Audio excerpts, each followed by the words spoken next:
कौन ब्रह्मा का पिता है, कौन विष्णु की मां, शंकर का दादा कौन है, हमको दे बता। ये जानने के लिए कृपया सुनिए। जगत गुरु तत्वदर्शी संत रामपाल जी महाराज के अमृत वचन सर्व पवित्र धर्मों के पवित्र शास्त्रों के आधार पर। करते खेचाताने उनसे कबू नहीं छूटता, फिरता चारों खानी। कबीर चार खान में भ्रमता, कदे न लगता पारे। सो फेरा सब मिट गया मेरे सतगुरु के उपकारी। कबीर सात समुद्र की मसी करूं, लेखनी करूं बन राय। धरती का कागज करूं, गुरु गुण लिखा न जाए। कबीर गुरु गोविंद दो खड़े, काके लागू पाए। बलिहारी गुरु आपनो, जिन गोविंद दियो मिलाए। कबीर हरि जय रूठ जा, गुरु की शरण में जाए। कबीर गुरु जय रूठ गए तो हरि न हो सहाय। कबीर गुरु को सिर पर राखियो, चलियो आज्ञा माई। कह कबीरता दास को, तीन लोक भय नाई। आज परमपिता परमात्मा पूर्ण ब्रह्म भगवान सतपुरुष कबीर साहिब की परम कृपा से आज इस पवित्र नगरी जोधपुर के अंदर ये परमात्मा के गुण गाने के लिए 5 दिवसीय ये संत समागम का आयोजन प्रारंभ हुआ।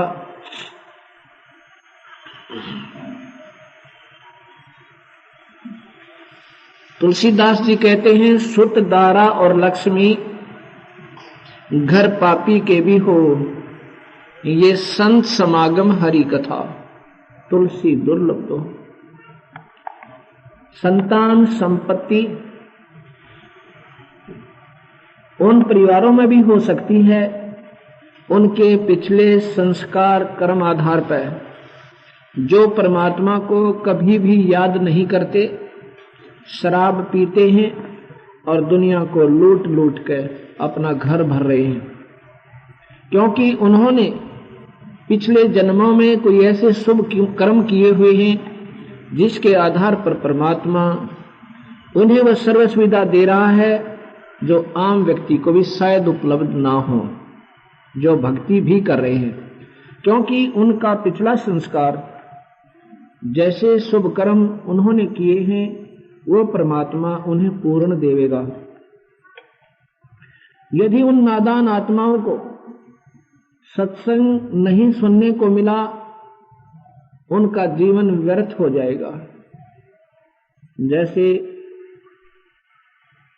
जमींदार अपने पिछले सीजन में जो कनक बीजी थी, उसको निकाल के अपने घरों में रख लेता है और उसको खा रहा है। यदि उसमें से कुछ बीजेगा नहीं तो उसका वो इकट्ठा किया हुआ अन्न एक दिन समाप्त हो जाएगा और वो भूखा हो जाएगा, उसके बच्चे भी भूखे मरेंगे और वो स्वयं भी भूखा होगा। ऐसे ही हम प्राणी पिछले जन्मों में जैसे भी हमने कर्म किए हुए हैं, उनके आधार पर आज हमारा प्रारब्ध बना है। उसके अंदर जिनके शुभ कर्म अच्छे हैं, आज उनके हर सुविधा उपलब्ध है, कार हैं, कोठी बनी हुई है और खूब अच्छे टेलीविजन लगे हुए हैं, सब सुविधाएं हैं, क्योंकि परमात्मा किए हुए का भाग्य कर्म इस जीव को अवश्य देता है। यदि वो आगे के लिए बीज नहीं बीजेंगे, अर्थात शुभ कर्म नहीं करेंगे, तो वो प्राणी अपने किए हुए पुण्य कर्म को समाप्त करके और फिर 84 लाख योनियों में चले जाएंगे।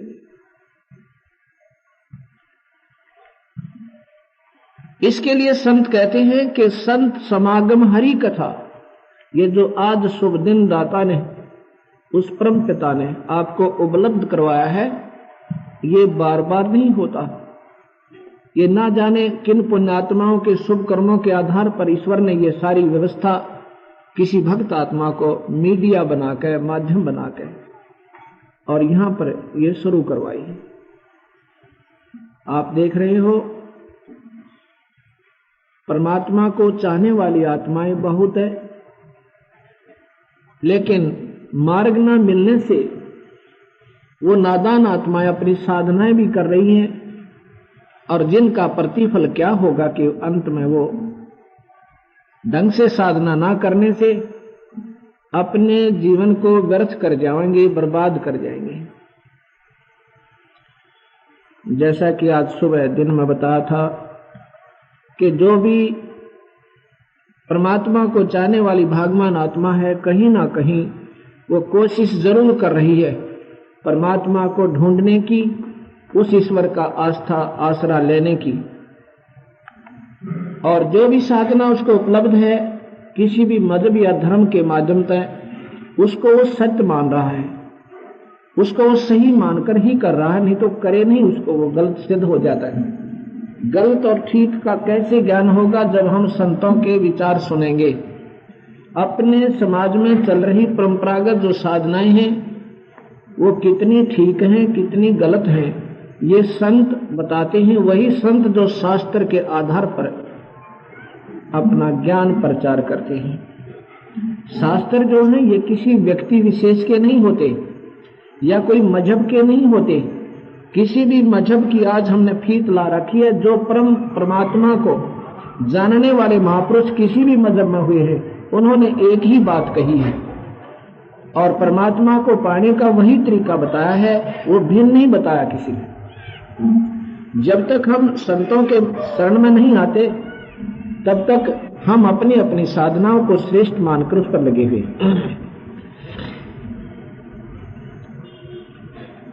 सत्संग उसका नाम होता है जो सत्य का निर्णय करे, और किस आधार पर करे। हमारा जो संविधान है, परमात्मा के बारे में जानकारी, उसके संविधान को, उसके नियमों की जानकारी हमें कहां से होगी? यदि हमने ब्रह्म साधना करनी है तो गीता जी एक अनमोल शास्त्र है और वेद भी उसी का प्रमाण देते हैं। वेदों, 3 वेदों में भक्ति मार्ग है। एक वेद जो है वो भक्ति का नहीं है। ऋग्वेद, यजुर्वेद और सामवेद ये 3 भक्ति मार्ग के हैं। अथर्ववेद जो है वो साइंस के हिसाब किताब का है। उन तीनों वेदों में वर्णित विधि, उनका ही सार गीता में भगवान ने पुनर्फिर रचा। यदि आपने ब्रह्म साधना करनी है तो गीता जी और वेदों के आधार पर, अन्य किसी भी शास्त्र के आधार पर साधना नहीं बनेगी। उसके बाद पारब्रह्म और पूर्ण ब्रह्म की साधना यदि आपने करनी है तो कबीर साहब के शास्त्र के अनुसार, ब्रह्म की भी उसी के अनुसार करनी होगी, क्योंकि कबीर साहब ने ब्रह्म, पारब्रह्म और पूर्ण ब्रह्म, उनकी पूर्ण विस्तृत जानकारी भी दी है, उनकी शक्तियां भी बताई है और साथ में उनको पाने की विधि भी लिखी है। गीता जी में क्या है कि परमात्मा ब्रह्म, परब्रह्म और पूर्ण ब्रह्म का पूर्ण विवरण है, लेकिन जानकारी प्राप्ति यानी उसे लाभ लेने का वे ऑफ वर्शिप केवल ब्रह्म तक की है। ब्रह्म से आगे की जानकारी ना तो वेदों में है और ना ही गीता जी में है। केवल ब्रह्म तक की साधना का सही ज्ञान है। उसके आधार पर अगर हम साधना करें, उसके बाद जब हमारा ब्रह्म तक की सही पूजा हो जाएगी, तभी हम उस परम पिता परमात्मा को पा सकते हैं। जैसे बच्चा विद्यार्थी, हम स्टूडेंट हैं। परमात्मा के पढ़ने वाली यूनिवर्सिटी में, इस स्कूल में हमारा एडमिशन हो चुका है। इसलिए परमात्मा ने हमें ये न्यारी ड्रेस दी है, ये मनुष्य शरीर जो है। जैसे कुत्ते, गधे, शुअर का भी शरीर यही है, 5 ही तत्वों से, लेकिन उनसे न्यारी हमें पोशाक दी है। ये पहचान है कि आपके इतने शुभ कर्म हैं, आपके इतने नंबर बन गए हैं कि आप इस परमात्मा के पढ़ने वाली यूनिवर्सिटी में, इस पाठशाला के अंदर आपका प्रवेश हो चुका है, दाखला हो चुका है।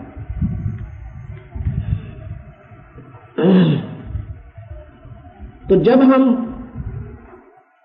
उस परमात्मा को पाने की चेष्टा करें तो करें कैसे, ये संत बताते हैं।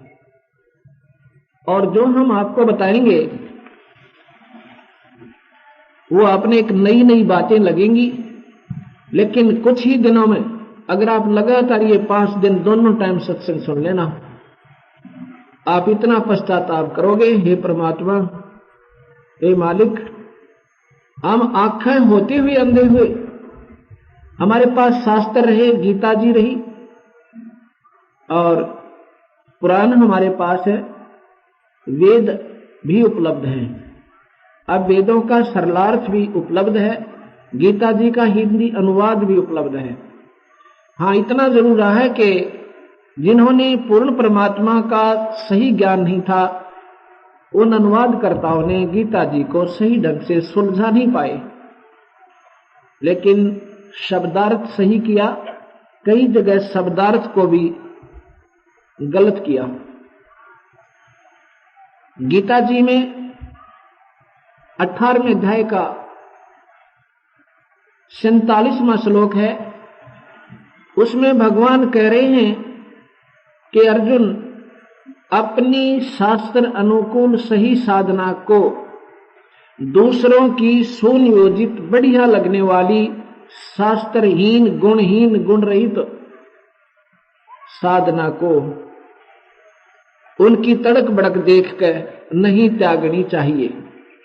अपने धर्म में, अपनी पूजा में, अपने पूजा धर्म का मतलब है स्वधर्माय, माने अपनी धार्मिक पूजा में अंतिम सांस तक लगा रहना चाहिए और उसी में प्राण त्याग जाना चाहिए, जो आपकी श्रेष्ठ साधना है।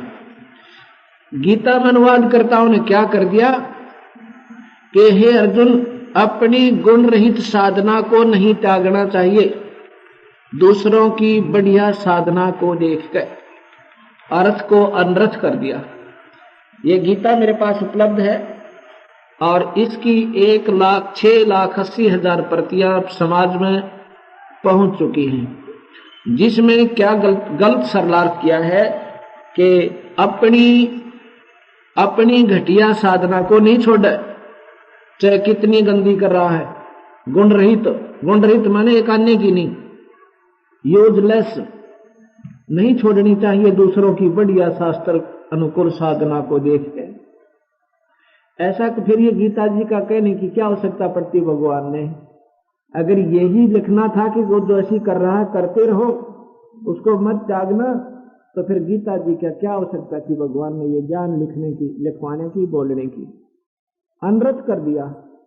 अर्थ बनता है कि अपनी शास्त्र अनुकूल साधना को दूसरों की गुण रहित घटिया साधना जो शास्त्र के अनुकूल नहीं है, उसके विपरीत है, उसको चाहे वह कितनी बढ़िया दिखाई दे, वह आपने अपनी असली साधना को कभी मत नहीं छोड़ना चाहिए, उसमें अंतिम सांस तक लगा रखना। ये ऐसा कह दिया, जिसका कितना भयंकर परिणाम निकला कि कोई माता धोक रहा है तो माता जी पर लग रहा है, किसी ने मंदिर में घंटी बजा रहा है तो मंदिर में ही परमात्मा मान रखा है। मंदिर में परमात्मा नहीं है, मूर्ति में भगवान नहीं है, वो तो फिर सर्वव्यापक है, कण कण में विद्यमान है। मंदिर में किसने भगवान बना दिया, किसने बैठा दिया? कोई पशु तो है नहीं, इसको बांध दिया वहां जाकर किसी ने?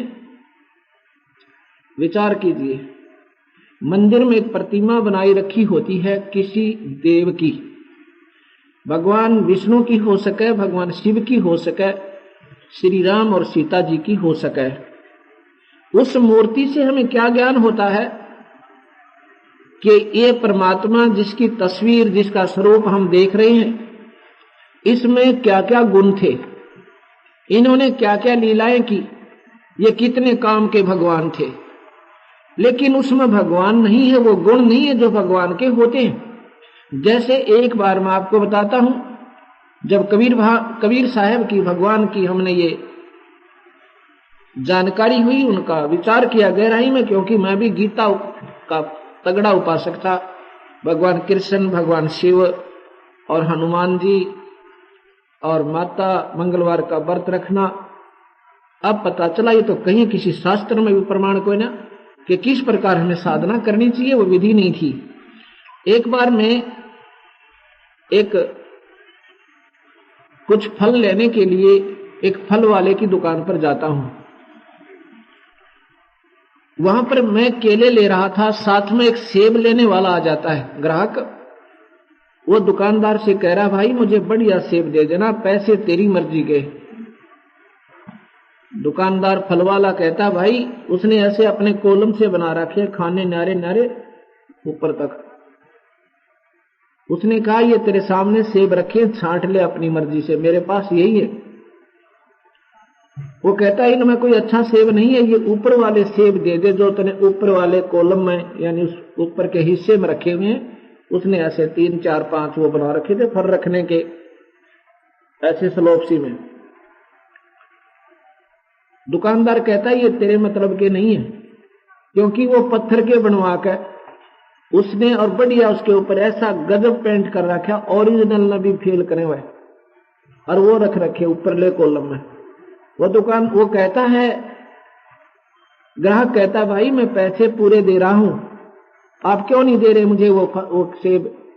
कमाल करते हो आप, ये किसके लिए रखे हैं तूने? उसने उठाकर वो सेब उसके हाथ पर रख दिया, ले भाई। वो देखा किलो पकेगा, पूरा वजन उसमें, और बोला ये क्या है? ये तो पत्थर का है। और मैं क्या कह रहा था तुझे, ये तेरे मतलब के नहीं है, ये तो दिखान खातर रख रखे, मैंने वो शोबासी बनी रहा है। तो उस सेब में वो गुण नहीं थे, नजर वैसा ही आ रहा था, ना वो मीठा और ना पेट भरे, पर उस सेब के देखने से सेब की महिमा का ज्ञान जरूर हुआ, पर उस पत्थर में सेब नहीं था, उसमें रस नहीं था, वो गुण नहीं था। ऐसे ही भगवान मंदिर में नहीं है, ना मूर्ति में है। मूर्ति केवल जानकारी देती है कि ये भगवान क्या था और ये कैसा था।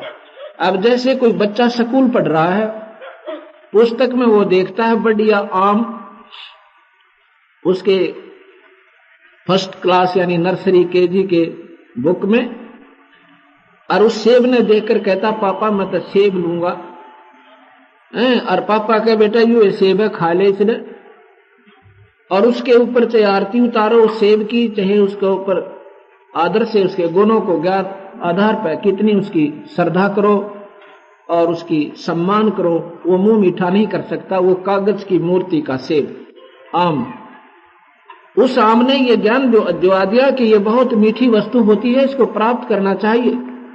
ऐसे इस पत्थर की मूर्ति ने हमें सेंटिमेंटल का काम किया, एक प्रेरणा दी हमारे अंदर की ईश्वर बहुत काम की चीज है, इसको पाना चाहिए। जैसे आम को पाने के लिए विधि है, उस मूर्ति में आम नहीं है, उसकी चित्र है। ऐसे ही मंदिर में भगवान नहीं है, वो उनका चित्र है ईश्वर का। उस आम को पाने का तरीका है कि पहले मेहनत कीजिए, फिर 20 रुपए 50 रुपए जेब में डालिए, फिर मंडी में जाके आम कीजिए मार्केट में, और फिर आपको आम मिलेगा। ऐसे ही उस परमात्मा के पाने की विधि है, जिसकी आपने चित्र में देखकर उसके गुणों को याद किया। संतों के पास जाइए, संत आपको एक मंत्र देंगे, उसके जाप का नाम देंगे, उस नाम का फिर डट कर जाप कर कमाई करना। उस कमाई के आधार पर आपको उस ईश्वर के गुण जो तुम सुना करते थे और महसूस किया करते थे, और फिर आपको आनंद देंगे, वो लाभ मिलेगा। एक समय हम एक सत्संग कर रहे थे एक भक्त आत्मा के, उनके वहां पाठ किया हमने, फिर भोग लगना था, संडे का दिन था, रविवार का। उसने अपने चाचा जी से कहा कि चाचा कल हमारे भोग पड़ेगा, आप अवश्य आइएगा। अवश्य आऊंगा पुत्र। संडे इतवार का दिन था, दुकानें बंद थी। उसके चाचा जी आते हैं। जब भोग पड़ लिया, उसने कहा चाचा अब तो बहुत लेट हो गए। कहता बेटा आज मैं 5 मंदिरों में गया था, एक तो वो शमशान घाट वाला, एक शिवजी वाला, एक हनुमान वाला, 500 गिना दिए। अब कोई पूछे उस नादान व्यक्ति ने, आपके यहां मान लीजिए कोई पानी की टैंकी बनी हुई है पीने का, और उसमें टूटियां लगी हैं 5-6, आप उनको जाते ही टूटी को खोलोगे, नल को, अगर पानी आ गया, उसमें पानी चल पड़ा, आप पीकर पानी और चल पड़ोगे उसको बंद करके। आप दूसरी को भी नहीं चेक करोगे इसमें पानी है या नहीं, या करोगे? नहीं करोगे।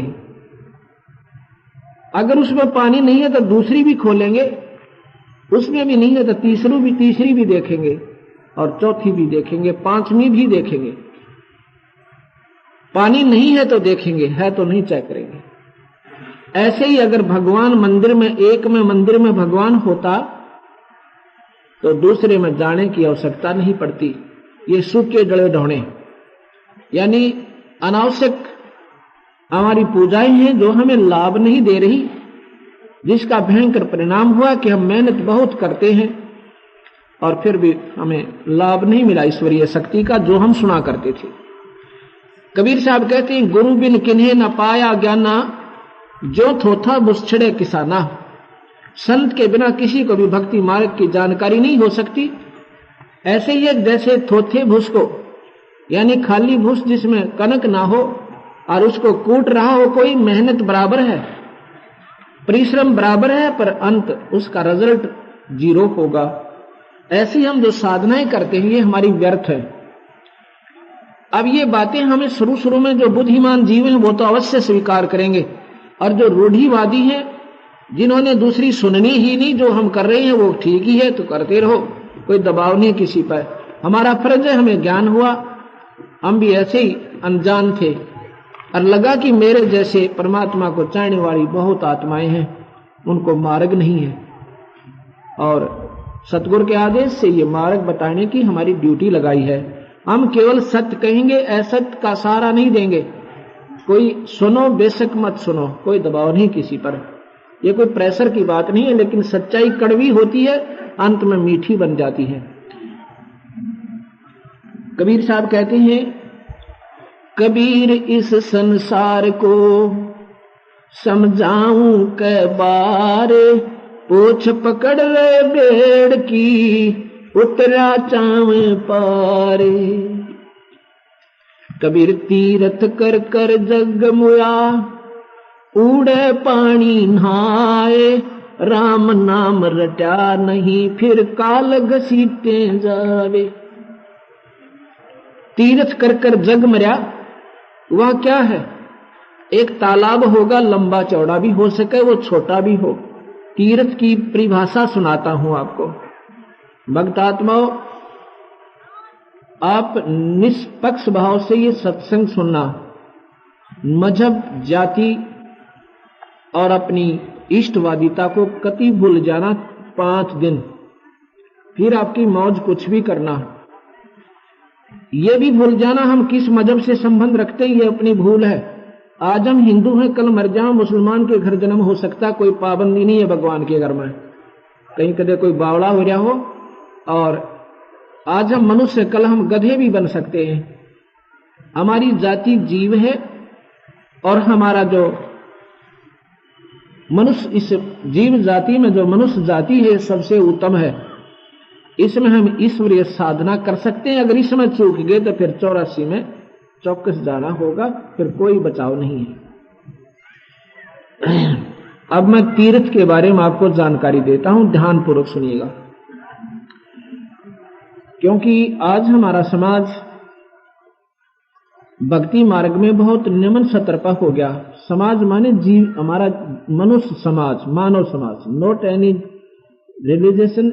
रिलीजियस संबंध में, हम धार्मिक संबंध में कोई बात नहीं करेंगे, क्योंकि मजहब हमारा नहीं है। क्यों चला गया इतना नीचा? क्योंकि हमें सत्य ज्ञान सुनाया नहीं, सुनाया तो हमने स्वीकार नहीं किया। सुनाया हमारे भगवान कबीर साहब ने आकर, अगर आप कबीर साहब की ये 5 दिन महिमा सुनना, उन्होंने किसी को जैसे भगवान विष्णु में कितनी शक्ति है, शिव में कितनी शक्ति है, ये ज्यों की तो जानकारी दी है और ये कितना लाभ दे सकते हैं ये भी बताया है। यही गीता जी में वर्णन है जो कबीर साहब ने बताया। अब मैं तीर्थ के बारे में आपको जानकारी देता हूं। तीर्थ क्या चीज है? तीर्थ के जाने से जीव को पाप ज्यादा और पुण्य 0। पुण्य नहीं है, केवल पाप है। कैसे? जैसे तीर्थ क्या है? ये जोहड़ पाओगा, तालाब मिलेगा, जलाशय, और उसके आसपास ऊंची ऊंची उसकी मेड़ बनी होगी, उसके ऊपर वृक्ष बने होंगे, कुछ मंदिर भी बना रखे होंगे। वहां पर क्या रहा होगा, कैसे बने वो तीर्थ? किसी महापुरुष ने वहां पर परमात्मा पाने के लिए वहां बैठकर कोई साधना की थी। पानी का आसरा देखा कि पहले कुएं कम होते थे, ऐसे जलाशयों का ही आसरा तक के महात्मा ऋषि जन वहां साधना किया करते थे, एकांत स्थान जाकर। उस तीर्थ, उस जोहड़ के, उस तालाब के किनारे बैठ के किसी महापुरुष ने साधना की थी। वो अपनी साधना करके वहां से चला गया। अब वहां कुछ नहीं बचा।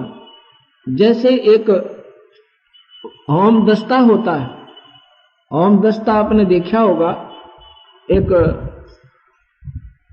लोहे का ड्रम सा होता है, गोल राउंड, जैसे उखल होता, उखल ये बाजरा आदि कूटते हैं उसमें, ऐसा। और एक लोहे का उसका डंडा होता है, रॉड सी लंबोटी, उसमें ऐसे किसी ने सामग्री कूटी, किसी का दूसरे का मोम दस्ता उधारा लेकर अपनी हवन सामग्री उसमें कूट के उसका बना के मिश्रण, और उस होम दस्ते को बिल्कुल साफ कर दिया, कति पहुंच के धो के और पड़ोसी का वापस दे दिया।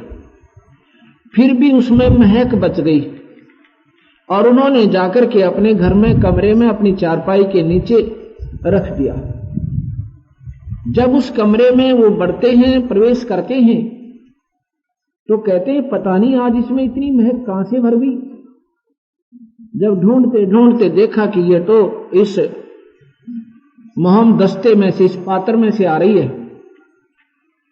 फिर ध्यान आया कि कोई पड़ोसी मांग कर दे गया था, उसने कोई अपनी सामग्री कूटी होगी, पर उसमें सामग्री भी नहीं है, केवल महक है। और 1 हफ्ते के बाद वो महक भी नहीं रही। ऐसे ये तीर्थ है। वो भगवान की भक्ति रूपी सामग्री कूटने वाले संत ने उस तीर्थ रूपी मोम दस्ते पर अपनी साधना की सारी कमाई लेकर चला गया।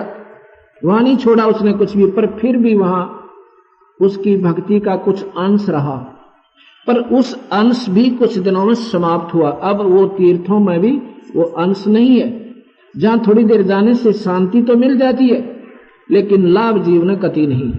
वो तो जैसे उस ऋषि ने अपनी सामग्री कुटी थी और वो ढेर कर लिया था अपनी कमाई का, ऐसे ही करेंगे तो हमें लाभ होगा, उस तीर्थ पर लाभ नहीं है। इस उद्देश्य से बंदी छोड़ कहते हैं कि तीर्थ कर कर जगमुआ, उड़े पानी नहा, राम राम रट्यानी, फिर काल घसीटे जा। भगवान की भक्ति बनी नहीं, और ये काल भगवान ये फिर इस जीव को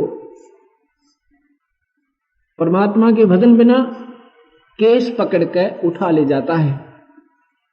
ये काल कौन है? आज दिन में मैंने बताया था, आपने सुना भी होगा, बहुत से महापुरुषों ने, भक्त आत्माओं ने। ये काल जो है ये ब्रह्मा विष्णु महेश का पिता है, और शेरा वाली अष्टंगी इसको प्रकृति देवी भी कहते हैं। ये इनकी माता है। और हम भी सभी सतलोक में रहते थे, वहां में बहुत आनंद था, वहां बहुत सुख था, किसी प्रकार का कोई शरीर में कष्ट नहीं था, कोई जन्म मर नहीं था। हम उस सुख को अब ढूंढ रहे हैं जिसको हम खो चुके अपनी नादानी और मूर्खता से। उसी की आज हम तलाश कर रहे हैं, लेकिन वो सुख अब नहीं मिल रहा। हम सुख चाहते हैं कि शायद ज्यादा संपत्ति हो जा, घर में धन गना हो जा, शायद हमें सुख होगा, पर कति नहीं। कोई निसंतान है, चाहता भगवान मेरे बच्चे हो जा, मुझे सुख होगा, लेकिन वो भी सुख वो सुख नहीं है जिसकी हमें तलाश है। उसके बाद धनी पुरुष सोचता है कि शायद राजा सुखी होगा, लेकिन राजा को देखो वो कति सुखी नहीं बेचारा। एक घर में 5 सदस्य होते हैं, ज्यादा से ज्यादा 6 होंगे। उनकी परवरिश, उनकी देख रेख में एक परिवार का जो मुखिया होता है वो तंग पा लेता है, और राजा ने ये करोड़ों व्यक्तियों की चिंता बन जाती है, वो कति सुखी नहीं। उसके सब बच्चे हो जाते हैं जिनका वो नरेश बन जाता है, जिनका मालिक बन जाता है, वो कति सुखी नहीं। उसको तो इंजेक्शनों से नींद आती है। जब कोई ऐसा देश में कोई घटना घट जाती है, उसको हर पॉइंट पर दर्द होता है बेचारे को, वो कति सुखी नहीं। पर हमें मां सुखी नजर आता है। राजा सोचता है शायद इंद्र सुखी होगा जो स्वर्ग राज है, स्वर्ग का किंग है, राजा है, लेकिन इंद्र भी महादुखी। इंद्र कैसे दुखी? अपनी कमाई भोग के फिर गधा बनेगा आकर के भरत मंडल में। इंद्र का राज 72 चौकड़ी युग का होता है। इसके बाद भी उसकी दुर्गति क्या होगी कि वो गधा बनेगा। जब भरत मंडल में उसका वहां समय पूरा हो जाएगा स्वर्ग में, फिर गधा बनेगा। उसको कोई सुख नहीं है। इंद्र सोचता है शायद ब्रह्मा विष्णु महेश सुखी होंगे, ये भी महादुखी। कैसे? भगवान विष्णु के अवतार भगवान राम और कृष्ण आए थे। अगर उनका जीवन हम देख लें, भगवान का, आदमी की नींद हराम हो जाए। भगवान राम का जीवन देखो, पैदा हुए, कुछ दिन के बाद ब्याह हुआ, ब्याह के तुरंत बाद वनवास हुआ, वनवास से सीता हरण हुआ, वहां 12 वर्ष तक युद्ध हुआ, और उसके बाद सीता घर आई। घर से सीता का निकासन, पति पत्नी न्यारे न्यारे, सुख नाम की चीज नहीं। उसके बाद भगवान कृष्ण की जीवन लीला देखो। ये काल सभी को नचा रहा है, अपने बच्चों को भी नहीं बख्शता। ये भगवान कृष्ण की लीला देखो। जेल में जन्म हुआ, कभी पूतना मारने जाती है, कभी केसी मारने जावे, कभी मामा दुश्मन हो गया कंस, बच्चा ने भी मरवा दे, और फिर चारण जैसे पहलवान से मामा कुश्ती करावा अपने भांजे की, जो जान से भी प्यारा हो, सब बहन का बेटा होता है। और उसके बाद फिर कभी शिशुपाल से लठ बाजे, कभी जरा सिंह आ रहा है, कभी काल्यवन ने चढ़ाई कर दी, और अंत में भगवान कृष्ण का सर्वनाश हुआ उनकी आंखों के सामने। ये ध्यान से सुनना भाई, भगवान कृष्ण का सर्वनाश भगवान के सामने हुआ। कोई बचाव भगवान नहीं कर सका। यादव कुल का उसके बेटा भी मरा, प्रद्युम्न, उनका पोता मर गया अनिरुद्ध, और साथ में भगवान कृष्ण को तीर मार के हत्या कर दी गई। और भगवान की 16,008 रानियां थी, 8 रानियों ने आत्महत्या करी, और 16,000 को जब अर्जुन ले जा रहा था, दिल्ली ला रहा था, मथुरा से इंद्रप्रस्थ ला रहा था, रास्ते में भीलों ने उनको कईयों को तो छीन लिया, उनका अपने साथ ले गए, उनके गहने लूट ले गए, अर्जुन की पिटाई कर गए, उससे वो धनुष भी नहीं चला। और जब उसी धनुष से भगवान उस अर्जुन ने अनर्थ कर दिया था, घमासान युद्ध करके दुनिया मार डाली थी, और वहां उस पर हथियार नहीं उठा। ये सब उस काल के खेल है। सभी को ऐसे जब इसने अनर्थ करवाना होता शक्ति दे दी, और फिर उससे छीन ली, वो पिटो दुनिया में। तो ये भगवान भी आपने, मेरी दृष्टि से ये सुखी थी को नहीं, और आपने सुखी लगते हैं तो बहुत अच्छा। यहां कबीर साहब कहते हैं सुख होगा बिरस सतलोक में जाकर, यहां सुख नहीं है। भाई तन दर सुखिया कोई न देखा, जो देखा सो दुखिया हो। उदय अस्त की बात करते हैं, मन सबका किया विवेका हो। काओ तन धर सुखिया कोई न देखा, जो देखा सो दुखिया हो। उदय अस्त की बात करते हैं, मन सबका किया विवेका हो। सबका किया घाटे बाधे सब जग दुखिया के गृहस्थी बैरागी हो। घाटे बाधे सब जग दुखिया के गृहस्थी बैरागी हो। सुख देव ने दुख के डर में गर्भ में माया त्यागी हो। गर्भ में माया त्यागी हो। तन धर सुखिया कोई न दे, जो देखा सो दुखिया हो। उदय अस्त की बात करते हैं, मन सबका किया विवेक हो।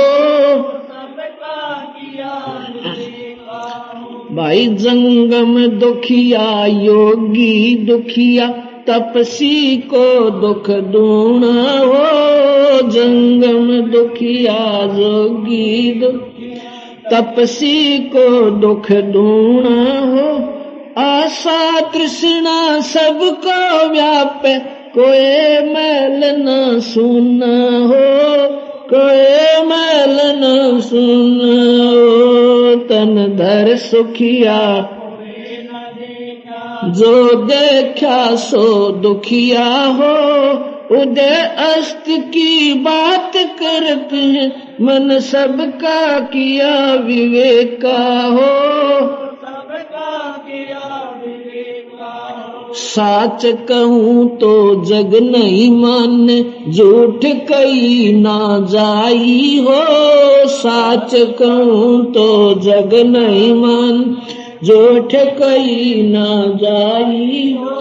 ब्रह्मा विष्णु ये शिव जी दुखिया, जिन ये राह चलाई हो। जिन ये राह चलाई हो। तन धर सुखिया कोई न दे, जो देखा सो दुखिया हो।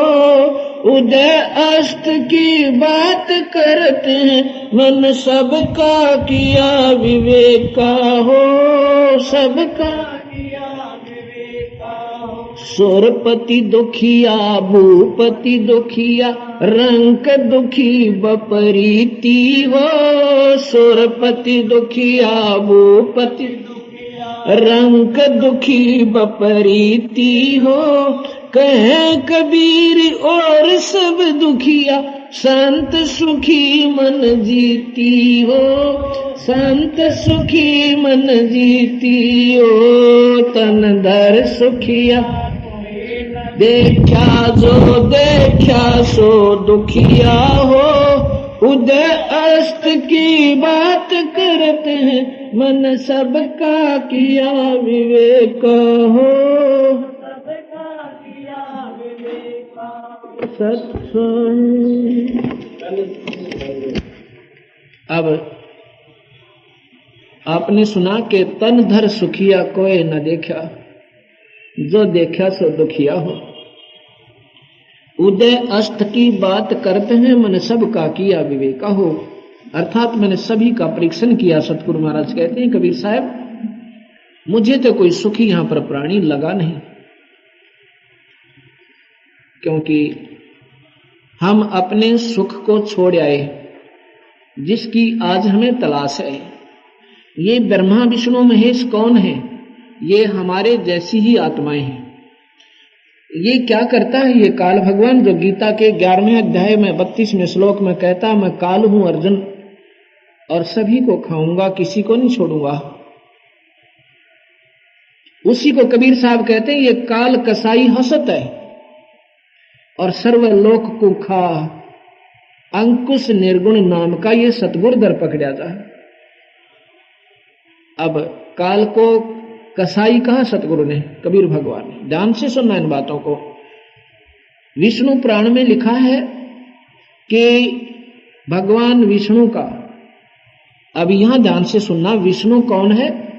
विष्णु दो हैं। विष्णु का मतलब पालन करता। वैसे तो ओवरऑल विष्णु जो है उसका तो अभी मैं जिक्र नहीं करूंगा, पर जिस विष्णु की आपने जानकारी है उसका निर्णय देता हूं। विष्णु समझो होम मिनिस्टर, पालन करता। होम मिनिस्टर दो होते हैं, एक स्टेट का, एक सेंटर का। अब जैसे ब्रह्मा विष्णु महेश जिनकी हमें जानकारी है, ये तीन लोक के प्रभु हैं। प्रभु माने स्वामी। इनका जो पिता है ये होम मिनिस्टर भी है और ये 21 ब्रह्मांड का कुल मालिक भी है। ये अपने ही तीन रोल में ब्रह्मलोक में रहता है, महाविष्णु, महाशिव और महाब्रह्मा के रूप में। तो यहां जो है उस महाविष्णु का जिक्र है। शिव पुराण में विष्णु पुराण के अंदर महाविष्णु का जिक्र है। उसमें लिखा है कि विष्णु का परम रूप, एक रूप तो भगवान है, पुरुष है, और उसका असली रूप काल है। उस ज्योत निरंजन का ब्रह्म की जानकारी उसको विष्णु भी कहते हैं। जैसे प्रधानमंत्री अपने पास अन्य विभाग भी रख सकता है, वो स्वयं होम मिनिस्टर भी है, वो डिफेंस मिनिस्टर भी है, वो चाहे तो सभी महकमों को अपने पास भी रख सकता है, उसको कोई मंत्री की भी आवश्यकता नहीं उसे। वो अपने सहयोग के लिए मंत्रियों को अपने विभाग, अपना कार्यभार घटा देता है, दे सकता है। ऐसे ये काल भगवान 21 ब्रह्मांड में अपनी प्रभुता इसकी है।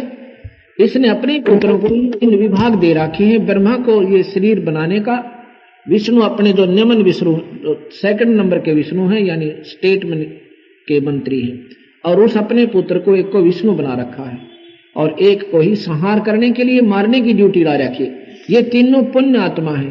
परमात्मा, परमात्मा की परिभाषा बताऊं आपको कैसी होती है। परम का मतलब है श्रेष्ठ, उत्तम, नेक आत्मा है। ये इतनी नेक आत्मा, जैसे भगवान शिव ने जब सागर मंथन हुआ था, इतना कृत्या जहर था कि अगर वो पानी में या पृथ्वी पर डल जाए तो पृथ्वी नष्ट हो जाए। भगवान ने इन जीवों की रक्षा के लिए, भगवान शिव ने परमार्थवश यानी नेक आत्मा होने के कारण स्वयं स्वीकार कर लिया। इससे बड़ी परमात्मा, श्रेष्ठ आत्मा, नेक आत्मा नहीं हो सकती। भगवान विष्णु कितनी नेक आत्मा है कि भृगु ऋषि ने इनकी छाती में लात मारी और फिर भी कहा, ऋषिवर आपको चोट तो नहीं आ गई। ये परमात्मा, नेक आत्मा, पर इनकी ड्यूटी ऐसी होगी जो इनके बस से बाहर है। जैसे कितना ही अच्छा कोई जर्नल है मिलिट्री का, मार्शल है मिलिट्री का, कितनी प्रेमी आत्मा है, कति दयालु भी है, कीड़ी भी मार का पर्सन नहीं है, लेकिन जब गवर्नमेंट आदेश होगा कि हमला करो तो उसने करना पड़ेगा और हत्या भी करनी पड़ेगी, उसकी ड्यूटी है बेचारे की। ऐसे ही भगवान शिव एक नेक आत्मा है, परम आत्मा है, दयालु भी है ये, लेकिन जब इनका आदेश है उस काल का तो ये अपने कर्तव्य को पूरा करता है। इसलिए इनको इनकी संहार करने की ड्यूटी काल ने ला रखी है, क्योंकि उस काल भगवान ने 1 लाख जीव रोज खाने होते हैं, उसको श्राप लगा है। यहां पर शंका उत्पन्न होती है आपको कि जीव तो अमर बताते हैं, वो खाता क्या है? ये आगे चल के थोड़ा सा प्रश्न हम जब सृष्टि रचना सुनाएंगे आपको, अपने आप आपके सामने वो सारा सुलझेगा, क्योंकि ये प्रसंग न्यारा हो जाता है। तो यहां ये काल भगवान जो है इसकी 1000 भुजा है, ब्रह्मा विष्णु महेश की 4 भुजाएं हैं। ये ध्यान रखना इस सारे सत्संग में। काल की 1000 भुजा हैं, उसको ज्योत निरंजन भी कहते हैं, उसको ब्रह्म भी कहते हैं, उसको क्षर पुरुष भी कहते हैं, इसको ब्रह्म भी कहते हैं। और इसके ही 3 पुत्र हैं। जो प्रसंग चल रहा था विष्णु पुराण में लिखा है कि इसका एक रूप तो विष्णु का भगवान है और दूसरा असली रूप इसका काल है, परम रूप इसका काल है। ये विष्णु पुराण मेरे पास रखा है और नहीं आप ले सकते हो, 50 रुपए में 60 में आएगा, कहीं से ले लेना, धार्मिक दुकान पड़ता है, और उसमें पढ़ लेना। उसमें यही लिखा है भगवान कैसे है और काल कैसे है। भगवान कैसे लगता है, जैसे सारी सुविधाएं दे रखी, यहां पर पानी, पृथ्वी, वायु और कितना बढ़िया काजू, किशमिश, सेब, संतरे और कनक, दूध, दही, घी, मक्खन। तो इस दृष्टिकोण से तो ये हमारा पालन करता है। भगवान नजर आवे कि कितना अच्छा भगवान है जिसने सारी सुविधा दे रखी। लेकिन जब मारे तब उस में ये काल होता है, कसाई होता है। असली रूप इसका काल है, जैसे कसाई बकरे पाला है। क्योंकि हर सत्संग में नई आत्मा आती है और जब तक हमें यथार्थ ज्ञान नहीं होगा तब तक हम ये अनजान साधना चौथे युग में आगे करते करते अभी तक हमारा पीछा छूटा नहीं। आज उत्पन्न नहीं हुए, हम कोई सोचा हम अभी जोधपुर में पैदा हुए हैं या आसपास के गांव में अभी जन्म हुआ होगा 20, 30, 50 वर्ष पूर्व, नहीं, असंख्यों जन्म असंख्यों युग हो गए। हम इस काल साधना को करते करते हमारी दुर्गति होते होते हम अपने मूल स्थान को भूल आए। जब तक वहां नहीं जालेंगे तब तक हमें कोई स्थायी सुख नहीं हो सकता, अस्थायी सुख रहेगा। जैसे कसाई बकरे पालता है, उन बकरों को सर्व सुविधा प्रदान करे और उसमें उन नादान पशुओं को वो कसाई अपना मालिक नजर आवे, क्योंकि पानी पिलावे, घास खिलावे और ऊपर छाया कर रखी चारों तरफ हिंसक जानवरों से बचने के लिए, और रक्षार्थ एक हमारी जो फेंसिंग कर रखी चारों तरफ हमारे उसने बाड़ लगा रखी। जब वो कसाई उन बकरों के बाड़े में जाता है, वो नादान उससे प्यार करते हैं, उसे लाड करते हैं, उसके ऊपर ऐसे पैर डाल के अपना पूर्ण प्यार दर्शाते हैं कि हमारा मालिक आ गया। और वो ये देखता है ऐसे हाथ लगा के, ये कै किलो का होगा, कितना मांस है इसमें, और वो नादान उसको अपना भगवान समझ के उसको चाटते हैं जीभ से। और उसका दृष्टिकोण क्या होता है, ये कितने कितने किलो के हो गए, ना कौन पानी पियावर कौन छाया दे। और फिर वो निकाल ले जाता, किसी का बेटा आओ, किसी बकरे की बेटी आओ, चाहे माँ आओ चाहे बकरा आओ, एक हिसाब से हाँक ले जाता है, ले जाता है और उनको जाते काट दे। उसका परम रूप यानी कसाई है। एक रूप तो मालिक दिखे, असली रूप उसका कसाई है। ऐसे ही ये निरंजन काल भगवान, एक रूप तो वो भगवान दिखे और दूसरे में वो सबको मारे और सबको खावे, उसका परम रूप काल है। ये विष्णु पुराण में लिखा है। कदे कोई न सोचा महाराज जी वहीं पीछे पड़ रहे हैं इनका, वे काल काल कर रहे हैं, ये लिखा हुआ है न्यू का न्यू। और स्वयं भगवान के गीता में मैं काल हूं अर्जुन, और एक ने नहीं छोड़ू, सब न खाऊंगा। अब कबीर साहब कहते हैं नादानो, जो सुनकर मैं काल हूं सबको खाऊंगा, तो फिर कोई सोचा, कोई दिमाग पर जोर नहीं दिया तुमने। अब मैं आपको थोड़ी सृष्टि रचना सुनाऊंगा, तब आपकी ये सारी कहानी आपके हृदय में समाएगी कि वाकई बात यूं की यूं है। जैसा कि दिन में मैंने बताया था कि ब्रह्मा विष्णु महेश ये शेरा वाली के पुत्र हैं, अष्टंगी के, इसको प्रकृति भी कहते हैं, और काल इनका पिता है। ये वेद शास्त्रों में लिखा है, और गीता जी के 14वें अध्याय का 3रा, 4था, 5वां ये श्लोक पूर्ण प्रमाण देते हैं। अब ये काल और हम अब यहां पर कैसे आए, अब आपको सुनाता हूं कि पहले यहां कोई ब्रह्मांड नहीं था, केवल एक सत्यलोक है, वो था।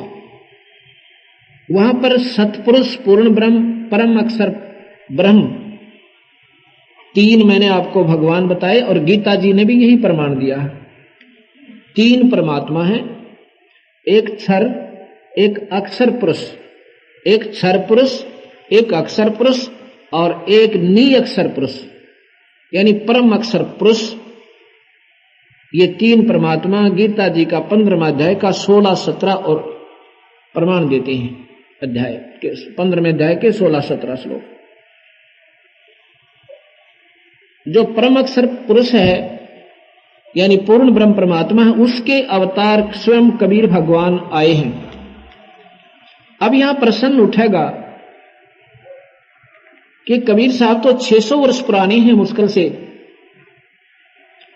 और इन्होंने कैसे सृष्टि करता होगे।